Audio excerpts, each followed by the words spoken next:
Entre os diferentes planos da vida vigora a revelação, o ministério do Espírito Santo, que cumpre a tarefa de advertir, ilustrar e consolar. A revelação funciona nos mundos e intermundos, e é muito infeliz aquele que contra ela blasfemar. Olá, seja bem-vindo, seja bem-vinda.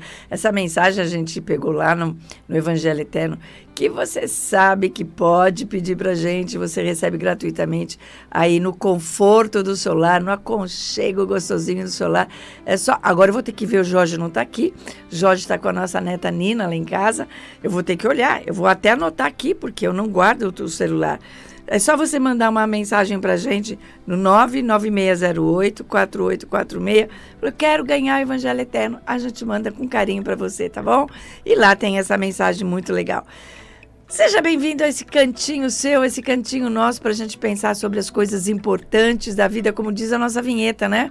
O programa de Vinícius, as coisas importantes da vida, que é o lado espiritual, que é o lado da gente saber que é uma emanação divina, que é uma centelhinha, uma sementinha divina, com todas as virtudes para desabrochar, e que chegar a ser, no mínimo, cristificado é a nossa meta, a primeira meta, tá bom? E como que eu faço isso, Lenira? Essa é a fala do Jorge, mas eu falo aqui para vocês. Exemplo de Jesus. O que Jesus fez? Viveu os 10 mandamentos, praticou os dons mediúnicos, acolheu todo mundo, sem distinção, sem nada, né? Sempre com muito carinho. Então, evolução rápida, segura, seguir Jesus, tá bom? Nosso tema de hoje é muito interessante. Ele é um pouco pesado, já apresento aqui a nossa querida Cíntia Yoshimoto, fotógrafa, historiadora, dirigente de orações em conjunto, palestrante, mãe da Maia e da Luísa. Quantos anos tem? A Luísa tem 5, a Maia tem 3. Olha, a Maia parece até que tem mais, né? É. Maia, esposa do Paulo, que eu espero que logo, logo esteja fazendo parte aqui no nosso time, tá bom? Então, eu esqueci que eu ia falar. Ah, lembrei. O tema que ela traz hoje é um tema, ele é duro, assim, pesado, né? Ele é pesado. Teórico, profundo. Profundo. E é um livro que ela fez no iPad, que a gente já vai explicar o que é o iPad, que chama, é uma pergunta esse livro. O que fizestes do batismo do Espírito Santo, tá? O que é o iPad, gente? O iPad é o seguinte, nós temos o portal... Ah, detalhe, o livro Evangelho Eterno você pode receber aí no conforto do celular, ou você pode entrar no portal Conhecer para Transformar e baixar. Você entra lá, obras disponíveis, tem uns textos antes, vai lá para baixo, tá o Evangelho Eterno, tá bom? Caso você queira, se você tem o TikTok, se você tem Instagram, você tem Facebook e YouTube não, o YouTube também, mas nós não temos o link lá. Nesses 3 informes divinos, né? TikTok informes divinos, Instagram informes divinos, Facebook informes divinos, tem um link.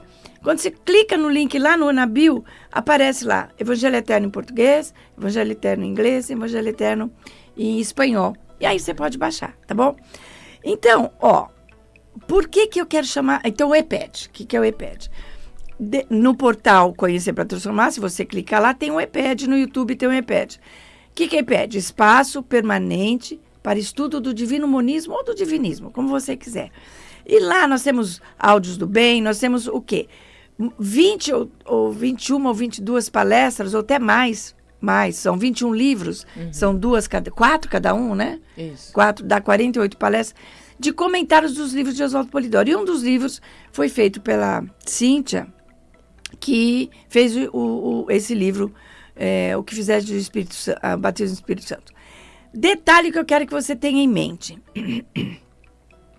Todo domingo é assim, o Pedro quase morre com a gente. Espera só um minutinho.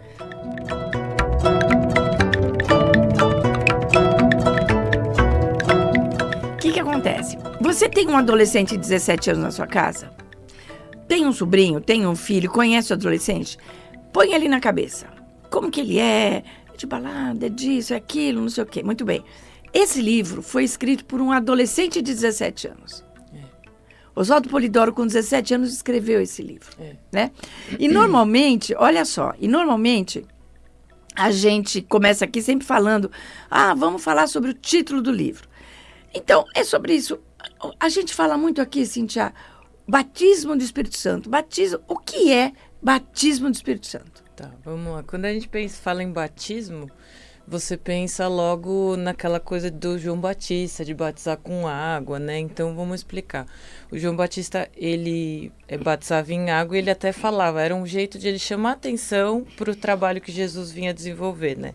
Então, ele batizava em água e falava, eu batizo em água para o arrependimento, mas virá aquele que é muito mais poderoso que eu, que vai batizar em espírito.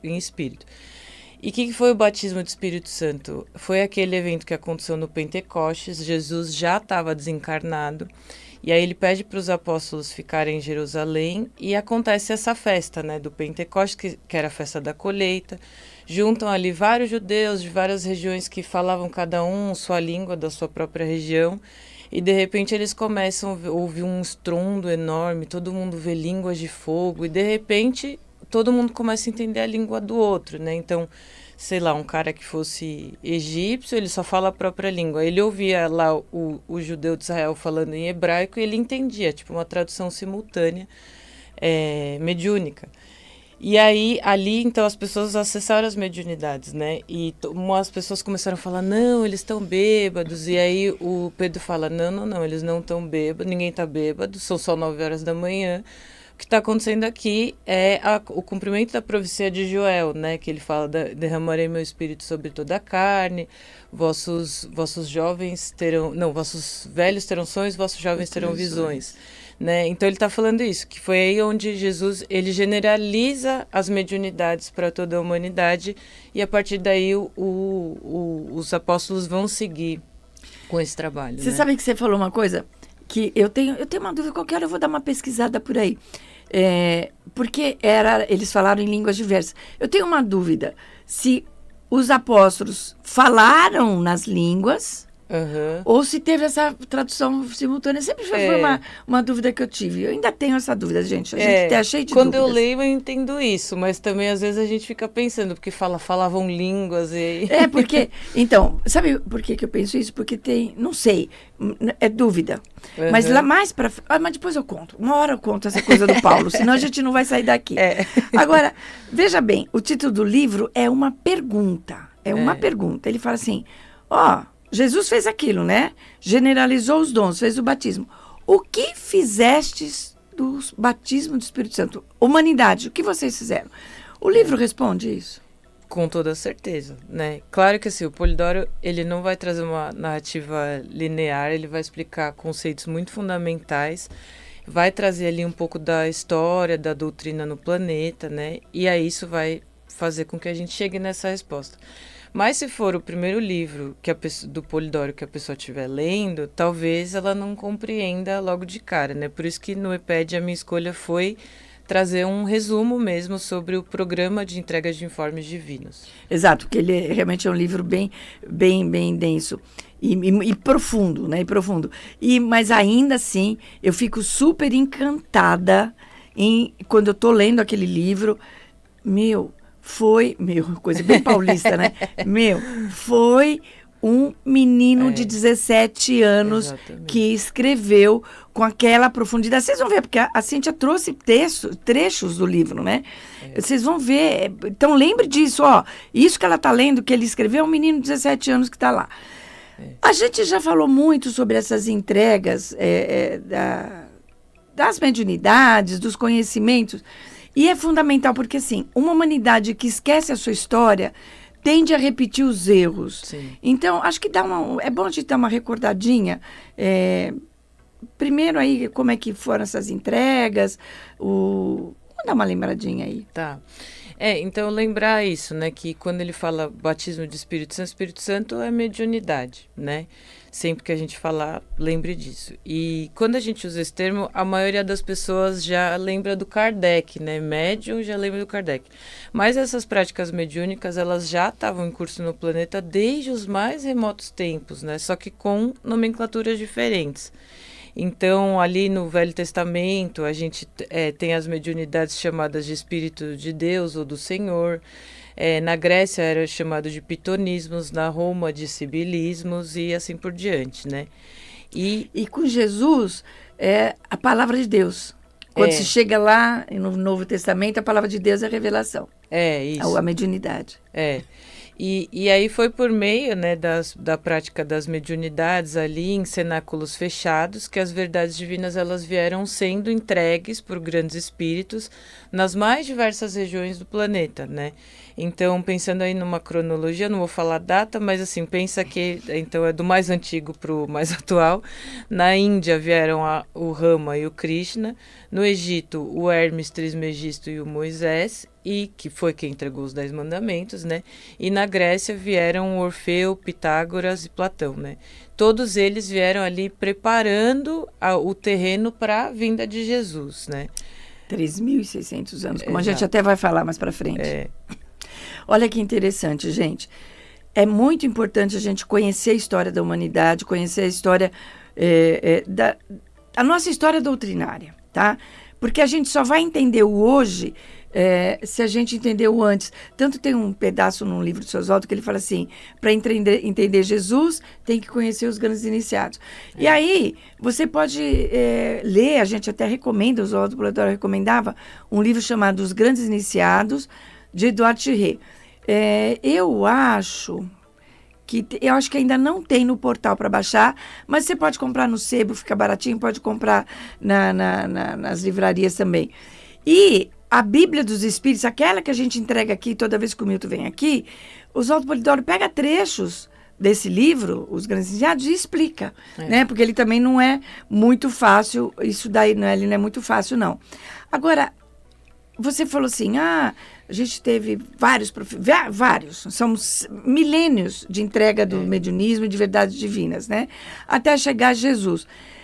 Qual foi a grande importância de Jesus aí nessa questão? Jesus, ele é o exemplo de comportamento da nossa humanidade, né? Então, você vê que tem todo um programa e uma lógica. Moisés veio, entregou os 10 mandamentos, né? Que, como o Polidoro mesmo define, os 10 mandamentos são o reflexo intelectual da lei de equilíbrio cósmico universal. Então, essa lei que cada centelha divina ela tem registrada intimamente, e Jesus veio viver essa lei, né? Para que a gente pudesse entender como que faz, como que aplica, como que vive esse comportamento para também atingir a sagrada finalidade que é o grau crístico, né? Deixa eu só interromper uma coisa. A hora que ela falou... Sabe o que eu gosto de fazer o programa? Porque no programa eu tenho os insights. Eu começo o entrevistado fala, o companheiro fala, o participante fala. E eu falo, reflexo... Olha a frase, os 10 mandamentos... São reflexo intelectual da lei de equilíbrio cósmico que a gente universal. tem dentro. Isso. Olha que interessante, quando você olha no espelho, o que você vê? Você vê seu rosto. Agora, a gente tem os 10 mandamentos dentro da gente. Isso. Então, ele escrito é como se eu estivesse vendo esses 10 mandamentos que estão dentro de mim no espelho. Isso. Olha, agora que eu tive essa intuição, né? É o reflexo. Isso que está lá dentro, ele é essas 10 sentençazinhas ou sentencinhas. Mas eu te cortei, continua aí que eu não me lembro mais onde você parou. Não, então, aí continuando só falando da função de Jesus, além disso, né, ele também veio para levar as verdades divinas a público, né? Então, ali naquele momento, já que já haviam sido entregues todas aquelas verdades, então já dava para abrir a porta do cenáculo. Agora já não é mais tempo de ficar ali escondidinho. Então ele abriu, não tinha mais esse ocultismo. E, por fim, ele veio entregar os dons mediúnicos para a humanidade no Pentecostes, como eu contei no começo, né? E a gente até vai retomar essa questão do Pentecostes. Gente, para vocês terem uma ideia de como essa prática mediúnica se alastrou, foi derramado mesmo pelo povo todo, que o Paulo de Tarso foi aquele que caiu do cavalo, depois foi um grande divulgador da doutrina de Jesus. Uma hora a gente fala, no próximo programa, se for o caso, a gente vai falar sobre ele, né? É muito legal. Quando ele visitava as regiões onde os apóstolos já tinham passado e falado de Jesus, ele fazia uma pergunta assim, já recebestes os dons do Espírito Santo? Ele falava assim, quando abraçastes a fé, recebestes os dons do Espírito Santo? Aí eles falavam assim, não, mas então em que batismo vocês foram feitos, né? Receberam o de João. Aí ele falava, não, depois do de João vem o da palavra, vem os dons mediúnicos. E aí ele impunha as mãos e aflorava as mediunidades. Então, para você ver como o trabalho dos apóstolos, as mediunidades, não pararam ali em Jesus, obviamente que não. Né? Como o trabalho dele, dos apóstolos e dele, era centrado no desenvolvimento mediúnico das pessoas. Tá? E isso foi indo até que, com a Igreja Romana, lá depois no século IV, tudo foi adulterado, as mediunidades foram chamadas de coisas do diabo, porque essa congregação, essa instituição, precisava controlar a narrativa do cristianismo. Narrativa, a gente usa muito isso, né? É o jeito que você conta. Quem conta um conto, aumenta um conto ou tira um ponto, né? Então tem isso daí, né, Cíntia? E não só a revelação foi truncada, né? Como eles também criaram ali uma inquisição para perseguir de morte os dotados dos dons. Mas ainda bem que, ainda que a gente cometa erros enquanto humanidade repetidamente, a justiça divina ela acaba sempre dando novas oportunidades, né? E Deus é muito, muito paciente, eu fico impressionada. Muito paciente. Gente, se a gente for contar, tem dezenas e dezenas de mestres que vieram para cá. Exato, e todas as vezes a gente corrompeu, e né? matou. Exato. Quem contou uma piadinha, depois um dia eu vou contar uma piadinha aqui sobre Jesus. E mesmo depois, né, de toda essa corrupção, veio de novo, então, pacientemente, a justiça divina veio de novo iniciar um processo de restauração, né? Aí veio ali com John Hus, Wycliffe no século XIV, depois veio Kardec na França, no século XIX, e por fim o Polidoro no século XX, que terminou aí de entregar, né, a obra de restauração. Agora vou retomar aquela questão de que esse livro foi escrito por um adolescente de 17 anos, quando Oswaldo Polidoro tinha 17 anos. A gente já fez a pergunta para Cíntia o que é o batismo do derrame do Espírito Santo, mas essa pergunta... então, esse livro é feito de pergunta e resposta, né? Isso. Esse livro ele foi todinho escrito pergunta e resposta. Muito parecido com o Kardec. Com o Kardec. Como era o Kardec que ele escreveu. Até parece, dá a impressão que ele é um hábito antigo que ele trouxe como Kardec. Então, né? E você sabe que até pode, porque ele era muito novinho ainda. Então. Ele pode ter trazido isso. Mas também era um menino de 17 anos. Eu queria só... Ela vai trazer essa resposta, ela já respondeu. Mas como ele respondeu no livro, para você verificar. E nós vamos verificar o seguinte, tirando algumas pouquinhas diferenças, durante toda a obra dele, ele não mudou 1 milímetro nos conceitos. O que estava nesse livro de 17 anos... Então, como é que ele responde essa pergunta, o que se deve entender por batismo ou derrame do Espírito Santo? Ele fala assim, convencionou-se assim chamar a grande manifestação mediúnica do dia de Pentecoste. Esse fenômeno deu-se em virtude do cumprimento de profecias. Coletivamente, foi a fundação da Igreja Espírita e, individualmente, a manifestação ou desdobramento das faculdades supraditas. Se o dom espiritual tomou a forma de pomba e se no Pentecostes há de línguas de fogo, foi para que aquelas mentes retardatárias se vissem compelidas a conhecer ou reconhecer a existência de valores outros, e também pela necessidade de marcar tempo. Olha só, olha a escrita, tanto a gramática, como a construção de frase, como o conceito, né? Então, não é um autor qualquer que escreveu esse livro. E aqui...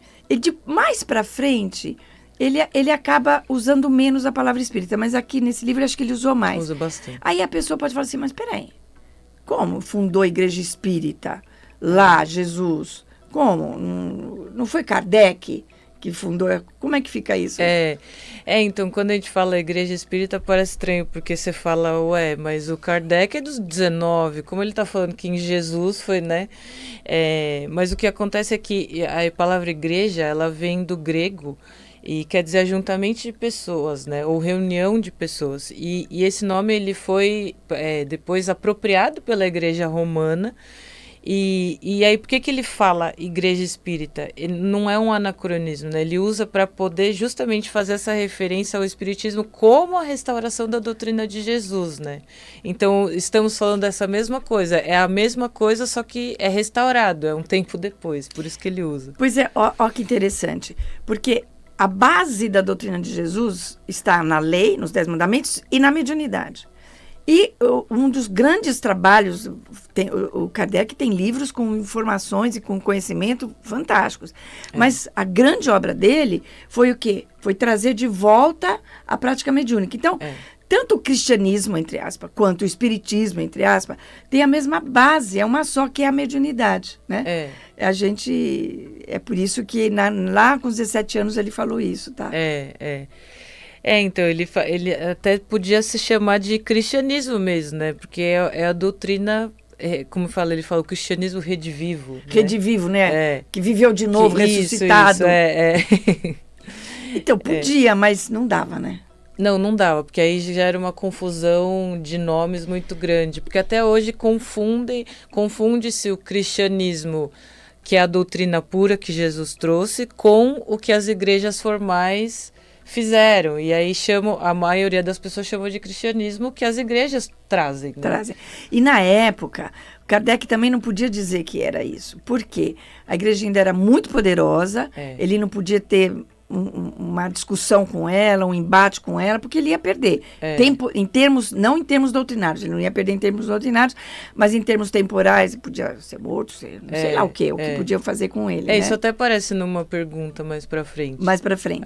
Agora, tem uma coisa interessante, porque existe nos grandes iniciados, tem uma hora que fala assim, derretam-se os símbolos, não é mais hora de símbolos. Agora, por quê? Por que apareceu a pomba, apareceu as línguas de fogo? Tem algum significado? Então, isso é muito curioso, né? Porque no livro ele pergunta por que teve essa forma, o Espírito Santo se manifestou, ele vem com essa simbologia de pomba ou línguas de fogo. Ele fala assim, porque a pomba simboliza a virtude, e sendo o Espírito Santo dom ou virtude espiritual, nunca poderá tomar a forma humana ou angelical. Vede que no Pentecoste também tomou a forma de línguas de fogo, mas não humana ou angelical. Desse dia em diante foi Jesus obrando sinais e prodígios em virtude do mesmo espírito de dons, e sendo por isso chamado de louco, satânico e por fim crucificado. Então, aqui no meu ponto de vista, eu entendo que a necessidade tinha uma necessidade de trazer uma forma gráfica, né, para esse dom, para que não, porque assim, como a gente, como humanidade é muito relativo, era para a gente não ficar associando a uma forma humana, a uma pessoa, a uma forma angelical. A gente tem uma imaginação muito fértil, né? Com certeza. Então, antes que passasse a falar tudo isso, ele trouxe em evidência essa forma para simbolizar a revolução enquanto virtude espiritual, né? Mas não que o Espírito Santo ele seja essas imagens, é só um grafismo. Olha que interessante. A pomba, porque as línguas de fogo apareceram no dia do Pentecostes que ela contou. E a pomba foi quando João Batista batiza Jesus. E ele fala, eis aqui aquele que, né, não sou nem digno de desatar a sandália, não sei o que lá. E não era para fazer imagem, mas a gente ainda tem hoje o símbolo do Espírito Santo. Como a pomba branca. Como pão, como pomba, tudo direitinho. E eu só quero lembrar para você que esse livro, esqueci o nome do livro, que absurdo. O que fizeste do batismo do Espírito Santo. Ele está também para download no portal Conhecer para Transformar, assim como o Evangelho Eterno. E o Evangelho Eterno, se você mandar um WhatsApp com o seu endereço, com o seu nome, falar, eu quero ganhar o Evangelho Eterno, a gente manda para você lá no aconchego do celular. Anote aí, 99608-4846 é o nosso WhatsApp. E o nosso primeiro bloco já foi. A gente volta já com a continuação desse programa, tá bom? Um beijinho, mas eu te espero aqui.